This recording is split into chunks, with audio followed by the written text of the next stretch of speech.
Hi, Keith Fraser here. Welcome back and great to see you again, and thanks for linking in.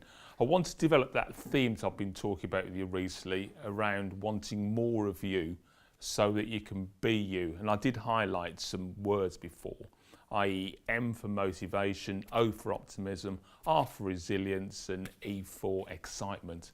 I wanted to develop the theme a little bit more around the first one, M for motivation. That is a word which is probably spoken about an awful lot, but really underestimated in its importance about its ability for you to do and act. When you break motivation down, motivation is your reason for acting or behaving in a particular way. Your reason or reasons for acting or behaving in a particular way.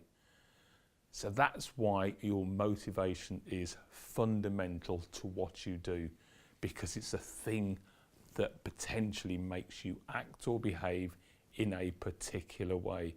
There are a number of things that act as a barrier around you, and if your motivation isn't strong enough, are you going to be able to be the one that stands out in that crowd to go for the job? Are you going to be able to the one that stands out in the crowd and be able to go for promotion? Are you going to be the one that does what I'm doing and stands up in a camera and speaks?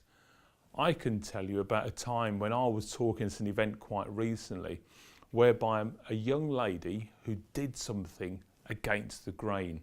She came out and she did something which nobody else in the audience was prepared to do. And I asked everybody else, why didn't they come forward? They said it's because they didn't want to stand out. They didn't want to look different. They didn't want to appear this. They didn't want to appear that. But I said to that lady, why did you do this? Why did you stand out when everybody else sat down? She said, I was thinking about my young lad and I wanted to enable me to get some money to pay for his haircut, which I didn't have. That was her motivation, to override all of those fears, all of those barriers that were holding her back from standing out in the crowd. That's why I think that your motivation, your reason for being, your reason for acting is so important. And I will develop that theme over time.